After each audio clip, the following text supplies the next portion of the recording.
This is Chick2Chick Uncut, raw and unfiltered. It's been a while, but the chicks are back. We're back in the nest together. Girl, where you been? It's been a while. I haven't seen you. I know, it has been a while. Well, I did that thing that I thought would be really good to do, and that was like, let me just, as they say, kill all the birds with one stone. And I had to get some major dental work done that took like almost 2 months. And then I had a remodel in the house that we had to do. And I have a full house. So I just was like, it's too much. And even though it was great to get everything done at one time, it was just a mess and it left no room for podcasting. But here I am and I am back. The remodel is done and my mouth feels fine. Well, you're back. We're back together again. We're back in the nest. And it's good to have you back. And we've got some things that we want to chat about, right? Skinny girls, fake news. And then we're going to save the best for last. Oh, those disrespectful kids. Yes. But let's start with skinny girls. Yeah, we're going to chew the fat on the skinny girls. I think we should. And basically what we're talking about here, you know, we're not body shaming. We're not talking about thin women. When we say skinny girls, we're talking about this whole craze that people are going nuts using these GLPs. And what do you think about all that? Well, you mentioned the body shaming, and what I find is really silly is like 15, 16 years ago, we started with the whole embrace your body. Like, let's not shame a body that's larger, obese women. It was fine. And the only thing that we got in trouble for is if we talked about it in a way that was disrespectful, when really we were talking about them being healthy, right? Yeah. Lose some weight, feel good. So I don't understand that this massive about face that we have done. We went from just take care of your body and what you look like is, how you feel health-wise and all of that to what is going on with the skeletons walking around. I have to be honest. I don't know if that's shaming or not, but do they not have a friend? Like someone's going to look at them and say, you've gone too far? I don't get it. Shaming? I don't think it's shaming. I think it's shocking. And I think what's really bad are all these folks in Hollywood getting this bone thin. And, I saw this recent picture of Demi Moore and Kelly Osbourne and her mom. And it reminds me, remember we used to draw stick figures when we were kids. That's what they look like. And to your point, it's not about body shaming. It's about healthy. And they just don't look healthy. And yet they're parading around, using these GLPs and all these weight loss drugs. And they're walking around as though this is something to be admired. And I just think it's sending the wrong message. I couldn't agree more. I mean, you and I are of an age where we should know better, but the women that I see right now that are doing this that I think should know better are seriously must be struggling with something beyond thinking that they need to lose a few pounds. I mean, some of these women didn't need to lose a few pounds. Demi Moore did not need to lose a few pounds. No. She's been thin her whole life. Sharon Osbourne, she's kind of gone in and out, but before she started the GLP, she looked pretty good to me. Same with Kelly Osbourne. I know she had some health issues. What I don't like is the masking and covering up that, they're going through a hard time. I understand you're going through a hard time, but let's not fool the people who are looking at you, knowing you're on a GLP-1, knowing that you look the way they do and worried because somebody on the other side of that screen who's thinking about taking it is not going to understand if their body gets that bad. That looks okay. That's my concern for the lay person that's looking at these women and thinking this is a good idea. Well, and it's not just Hollywood, but I'm seeing all these commercials now all the time with all these sports figures. These sports figures who are supposed to be the picture of health going on all of these products. And again, you might be going, oh, well, if so-and-so's using it and then it's probably safe for me. And I just think it's sending the wrong message. There was an article that Capital Blue Cross put out recently about these GLP-1s and things that you should know about them. And I thought it was really important. They pointed out a couple of things. They said that, these drugs do not work alone. You have to have a lifestyle change. This is something that people don't talk about. There are risky side effects to these drugs. They're really expensive. They could cost up to $1,000 a month, and they're hard to stay on. And here's the biggie. Once you go off them, the studies show that you're going to regain about 2/3 of the weight that you lost. And can you really sustain this lifestyle that you're going to stay on these drugs for the rest of your life? Nope. It's just not feasible. I don't think so either. And what I read is you're really not supposed to be on it past 2 years. Yeah. 2 years, but yet they're looking at younger girls, like even teenagers. So this is what you want to tell them. Now, don't get me wrong. For some of these folks who are very obese and they have tried everything and it is not working, and you need to get them to a healthy weight where they can understand, eating well, and they can achieve some sort of success with some working out because they're not carrying all that weight. I get that. You and I aren't in that space talking about that. But to your point, there are side effects that are terrible. And I just think these people who are just trying to lose 20 pounds. Now think about how ridiculous that is. Yeah, it's very ridiculous. 20 pounds. It takes work. Let's be honest here. Everything and anything that you want to do takes work, and it takes hard work. And yet we're in this mindset where we got to get a quick fix for everything. Yeah. And this isn't really the smartest thing to do. When you're talking about a quick fix to lose weight, it's a lifestyle change. It's pretty simple, right? Eat less, exercise more. Right. But also, what if you are a size 8? Oh, so what? So what? Where did we arrive at a place that says that doesn't look good? You've got to lose weight to, look pretty in society. How many yo-yoing of times are we going to go through this as women? Where we go through the waif period, we go into the you can look obese and it looks fine period, to voluptuous. Like, how many times have we gone through this? It's exhausting. And I know. I mean, I've been through the Oprah weight challenge since I was in high school, watching her drag out that big pile of fat. Remember that? She dragged out the pile of fat in a bag.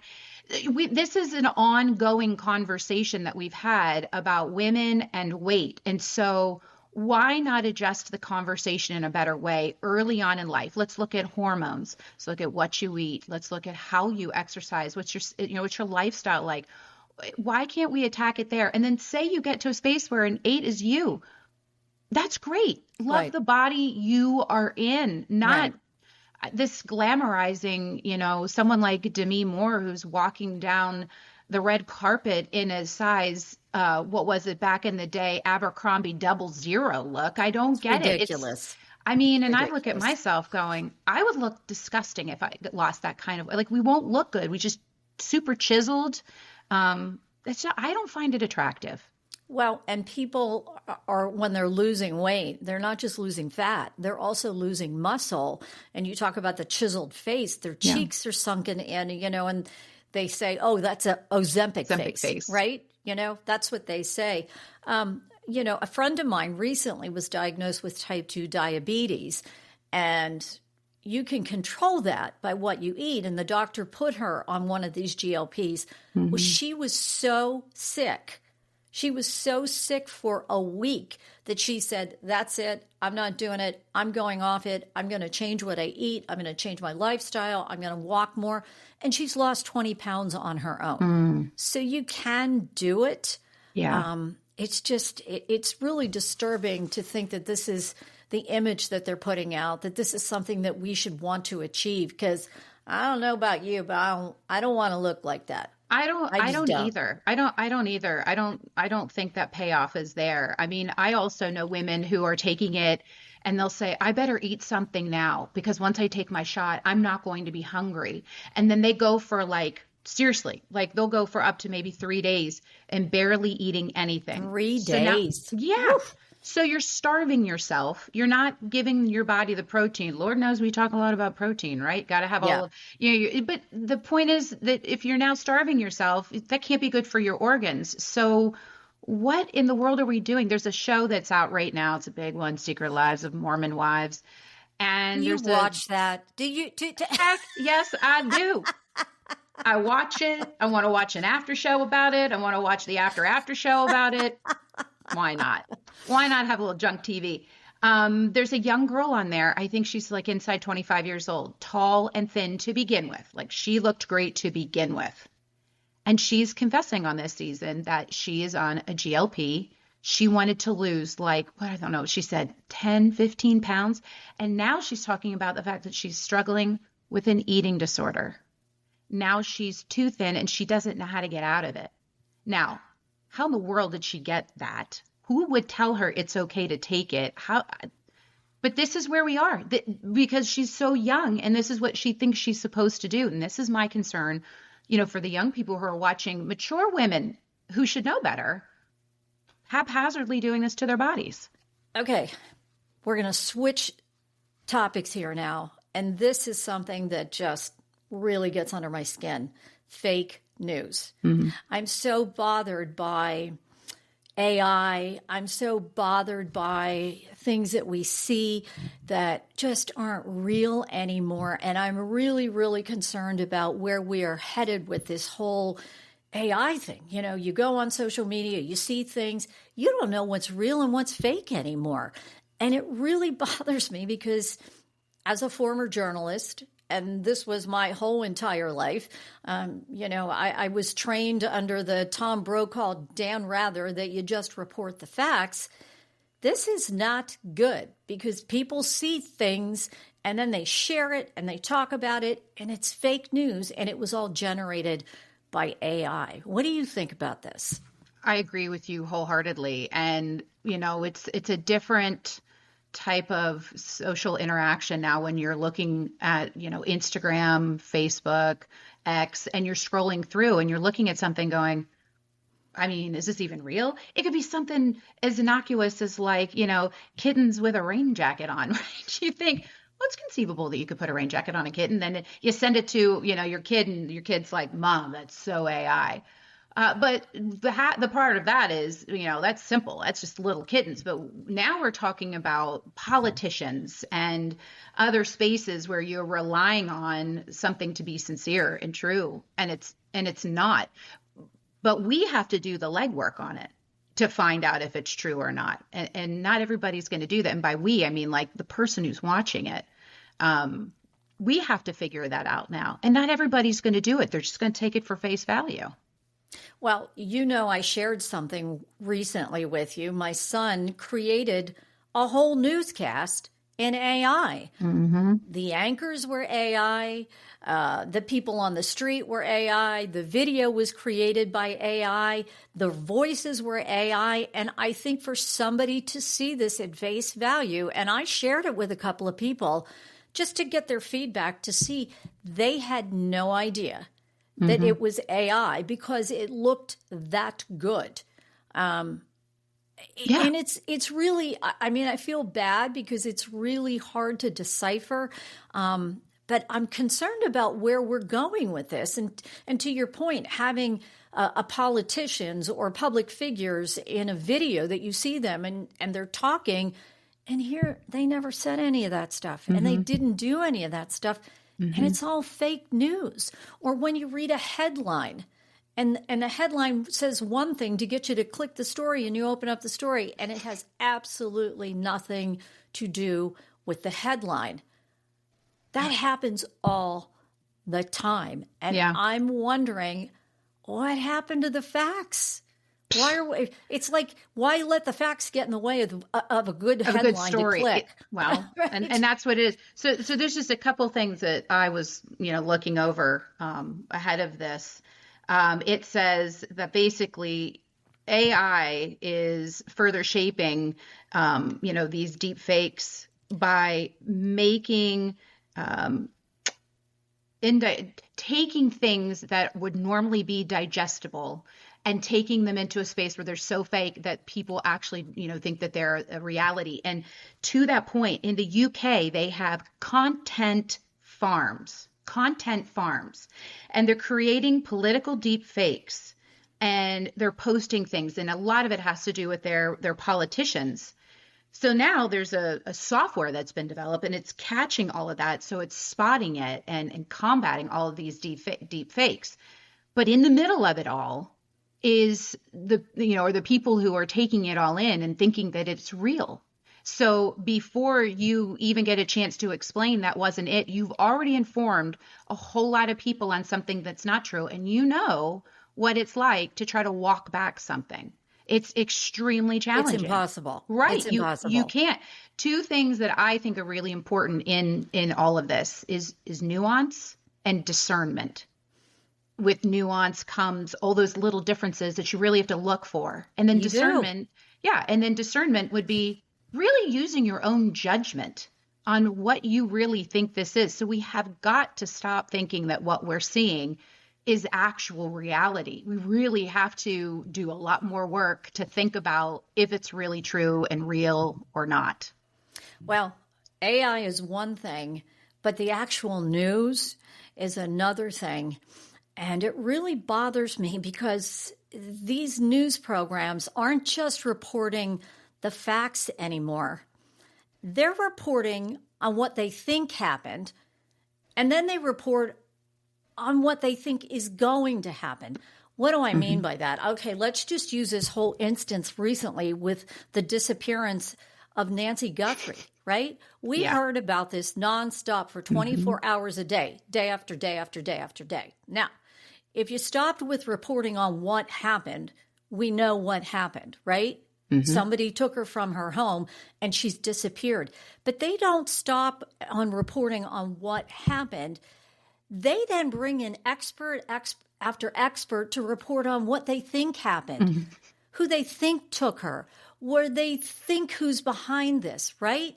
And they report on what they think happened on what instead of what actually happened, right? So then the person at home is listening to this and they're half listening because the dog's barking, the baby's crying, the doorbell's ringing, the phone, somebody's calling, they're half listening. And now all of a sudden, this quote unquote expert who's on this news program reporting on what they think happened to Nancy Guthrie, now all of a sudden becomes fact. It's all conjecture.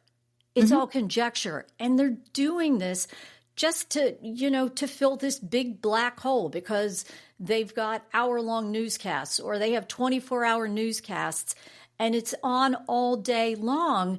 And instead of just reporting the facts, they now create a whole different scenario, again, reporting on what they think happened to her.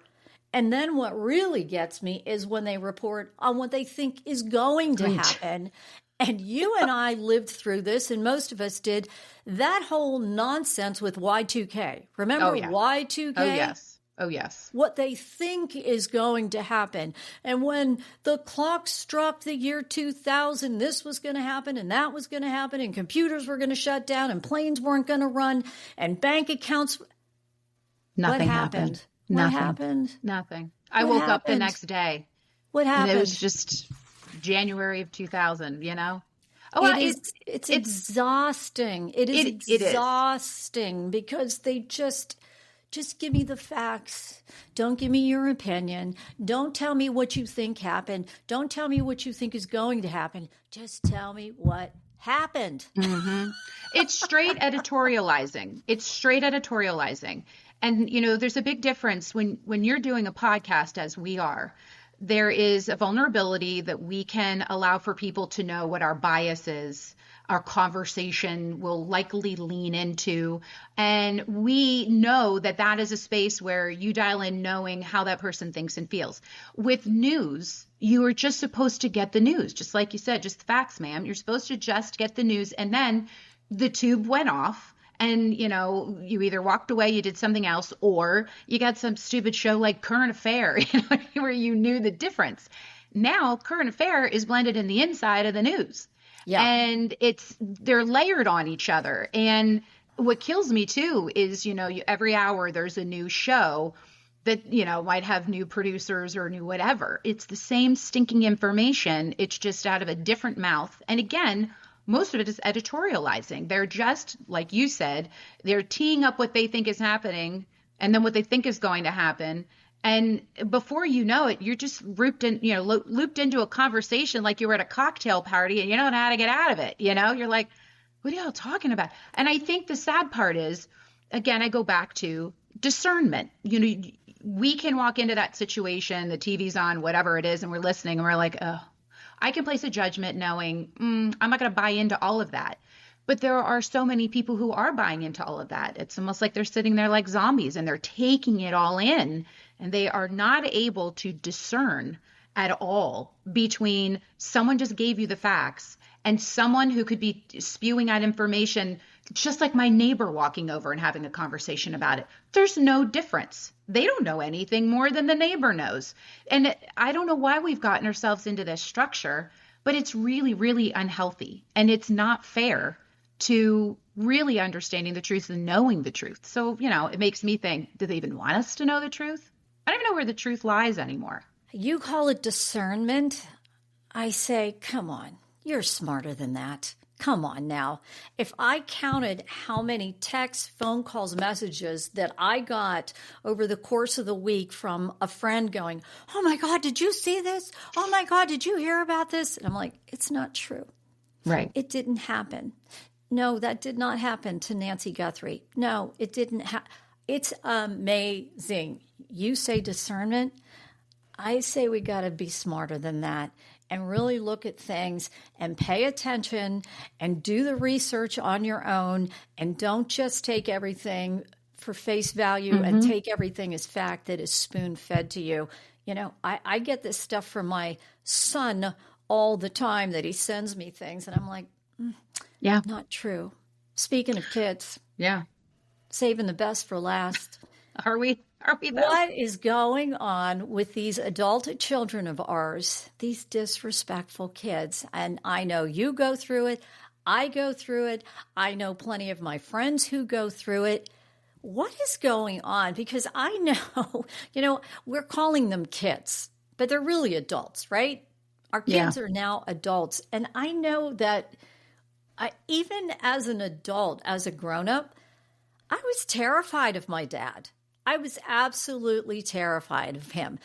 5'9", little Italian man. He scared the crap out of me, and I would never, ever speak to him in a disrespectful tone or say anything disrespectful to him, even as a grown adult, because he was still my dad. Mm-hmm. Yeah. No, 100%. What are you going through? Well, look, I'm not getting into the ins and outs of what I'm going through, but what I'll say is I think that there is this leniency in the way in which kids look at their parents, that they can just bristle up against them. They can say whatever they want. My mom's always going to be there. Look, I knew my mom was always going to be there, or my dad was always going to be there. But there was this veil that was there, and I knew that's just wrong. You just don't go at someone like that. And today kids are emboldened, and if we mix up a little of what we just talked about in our last topic to now, there are many times when something is coming out on social media, a social issue or whatever, and, one of them will say something about it, or I'll notice something about it. And if I go to talk about it and I present a different angle, what I don't like is the way in which the conversation turns disrespectful. I don't understand that. And we are not the only ones. We are definitely not the only ones. I'm hearing this. I love my kids. I really do have good kids. This little thing, I don't understand. And it's not like I'm trying to be, in the 50s and 60s where you just don't butt up against your parents. I don't think that's right either. But there is definitely an issue with thinking you can say and do whatever you want. And let me tell you, it's kind of hard to put that genie back in a bottle when some of this stuff comes out of their mouths, right? And then, but you have to figure out how to do that and move on. And it's not easy. It's really hard. It's disappointing. It's really disappointing because I genuinely, Flora, don't know how to parent in that space. I'm on the struggle bus with that. I don't want to get into a fight. I really don't want to give you any more of my energy. But I want you to knock it the hell off. Like, could you stop? It is a struggle. It is, we've talked about this before. These kids don't come with instruction manuals, and we're trying to figure it out. But I do think that we were in that space where you didn't cross the line with your parent. And to your point, our kids today are emboldened. They see things, they hear things, and they think that they can cross the line and say things to us in this disrespectful tone because we don't agree with them, or we're not on the same page with them, or we don't agree with what they're doing. And they'll speak to us in a disrespectful tone. And then here's the handout. Can I have money for this? Can I have money for that? I'm like, no. Well, not only that, what's for dinner? What's for dinner? Yeah, right. The hell? Figure it out. Go eat some weeds in the backyard. You just spoke to me so horribly, and 5 minutes later, boom, they've moved on. And yeah, what's for dinner? What are we doing tonight? Looking like a fool on my face, like what I missed, And I think it's even younger kids. This isn't just in our age. I'm seeing young kids. I don't remember the heck, we had this podcast a while back about, the young Italian girl who said how disrespectful her classroom was. This is something we've talked about quite a bit, but we're seeing young kids pop off, whether they're in a sporting event or whatever it is, and they're popping off and they're saying things. And I'm just sitting back here going, where in the world did you think that it was okay and cool that you could do that? And my only guess is either social media, I think it is social media, what they're seeing on whatever, as the old people call it, the programs, that they're watching on TV, laying on their Davenport. I feel like a fuddy-duddy when I talk about it sometimes, because obviously every generation, the older generation looks at the younger generation as like, back in my day, or we didn't do blah, blah, blah. But there is still the simplicity of respecting and honoring an adult. If you don't like the adult, that's fine, but it says more about you if you're willing to be disrespectful to that adult. And that's the part that I'm seeing just fall way off. Well, and I think that, a lot of parents will put videos on social media of their little one, swearing or being disrespectful or whatever to get clicks and likes and views and whatever. And they think it's funny. I don't think it's funny.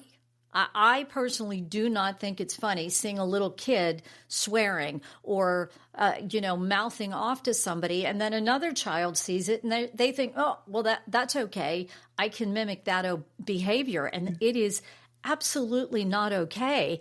And our adult kids too, they call with every little thing. Mom, can you help with this? Mom, this happened. Mom, what do I do? What do I do? What do I do? And then they do something that you don't necessarily agree with, or you don't think is in their best interest. And you say something to them, and then they go, stay out of my life. I'm an adult. Right. Well, kiddos, you can't have it both ways, because you either want me to fix your problem or you want me to stay out of your life, but you can't have it both ways. And I see that happening all the time. I don't know about you, but I didn't tell my parents everything because they didn't need to know everything. Once you hit that point, you're in your 20s, you were off doing your own thing. We didn't have cell phones. You maybe called them once a week. You went off, you did your things, and when a problem came up, you figured it out. What's now nice? it's What mommy they say? hotline. Yo, you got a problem? Yo, I'll solve it. Like we Mommy learned from Vanilla hotline. Ice. Help. Yeah, we learned from a Vanilla Ice. If you got a problem, yo, I'll solve it. Like, and that's the thing. We were our own problem solvers. It took some figuring out to find out what phone you could use if you weren't in your own house. And if you had a dime or a nickel or a quarter, whatever the heck it was back in the day, to drop it into the payphone. I mean, you just had to figure some things out. And yeah, look, it's great that we can see where our kids are, know what our kids are, and get a hold of our kids. That gives us a lot more security in knowing everybody's okay. But they have taken advantage of it. Maybe we've allowed it at times to, let us know every little detail. And I don't need every little detail. I don't want to know. I don't want, there was a time I did. Like, listen, I loved when, I would get a phone call, and I still do, from Samson. She's still finishing up school, and she's en route somewhere. And she's like, I thought I would call. I had 30 minutes. Love that. It's Perfect. fantastic. Perfect. But, the call that comes in 7 times a day that's like, oh, yeah. I didn't like blah, blah, blah. And what about blah, blah, blah? And I don't want, look, I feel bad. Here's me. I feel bad. I don't want to be rude to you. But at the same time, I just go, and? Yeah. What's your What, point? what's the point of this? Like, Yeah. take a breath, think about it, sit with it. Do you really need to tell me or anyone? Can you just move past it? But that's the society that we have now. That's what's going on. And I don't know how we unring it unless we go back to a landline. Wouldn't that be lovely? I don't know about you, but I'd love a landline. I sometimes How about no line? Yeah. How about no line, right? Permanent airplane mode. I don't want to hear it. Yeah. I just think these kids, and again, I'm calling them kids, but they're adults. They need to understand you cannot speak to your parent in this disrespectful tone, in this disrespectful manner, because just respectfully agree to disagree. But you can't talk to them that way and then expect them to want to have dinner with you. You can't talk to them that way and then expect them to pay your cell phone bill. It doesn't work that way. You can't expect them to solve all of your problems, and then when they see you doing something that they know is not in your best interest, you can't respond and say, "Stay out of my life." Yeah. Figure And it out. that's the thing. Figure it out. Yeah. And I don't know if when I think about my kids, I think I do have mature kids, and I think they've done, like, just like with Sean, I think they've done some really great things. Really do. I really do. But somewhere along the line, society has paralyzed them from knowing that they can just, they can come up with the things on their own. And here's the thing about that. When you are able to come up with the answers on your own, it empowers you and it matures you. And at some point you get to a space where you go, I feel more adult now. I would never want to talk to my parent like that, because when you move into a space where you're kind of like, oh, we're not ever going to be equals, but we're somewhat, there's just I think you feel a different type of respect. I feel a lot more respect for my parents, being a parent myself. Like, I feel like sometimes I need to go back and apologize. I'm sure there were times that I was a butthole. I'm sure there were. But you don't know. Well, maybe once, Flora. But I just, sometimes I think we're all today years old in this experience. Kids need to understand that their parents, most of us, I believe, we're trying to do our very best. We have their best interest at heart.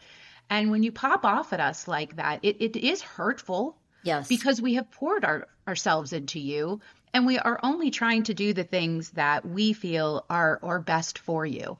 And so to think otherwise and to talk down to us in such a way that we're idiotic and we don't know, we've had a whole life that we've had up until our children are adults. We had our life before our children, and then in our adulthood with our children until they became adults. That's a lot of content. Yeah, it is. We are not AI. We are not robots. Even though we're your parents, we still have feelings and we still get hurt. And we have to process what is coming at us. And it is a whole new world of parenting and trying to figure this out. But again, I have a great son. You have great kids. But it just seems like so many parents are going through this with their adult children. And I'm hearing it over and over and over again. And I hope some of those adult children will hear this podcast and understand that, as I would say, snap out of it. Remember Sharon Moonstruck? Snap out of it. Yeah, I think they will at some point, but snap out sooner than later, will you? Like, a lot sooner than later. Yeah. I'd appreciate it. Yeah. Well, I don't know about you, but I feel good. We got so much off of our chests. Skinny girls, fake news, these disrespectful kids. And it's been great seeing you again. I forgot what you look like. I know, really. I was going to send you a photo ahead of time and be like, hey, it's me. So you didn't go, who dis, And just to let you know, Carrie, you can have it all. You just can't have it all at once, right? No kidding. Yeah. So and you know what? You can take time. You can take time out and you can do the things that you also need to do. And I think that was something that was good. I was able to be like, listen, I got to focus on these things. I have to take time to get this stuff done. One thing at a time. Great chatting with you again. Great little armchair therapy session there. I hope you folks at home listening had a good chuckle with the chicks. And as always, Make sure you like and subscribe to our YouTube channel, Chick2Chick USA. That way, every time we come out with a new podcast episode, you will get an alert on your phone. Great seeing you again, Carrie. You too, my dear. Bye. Have a good day.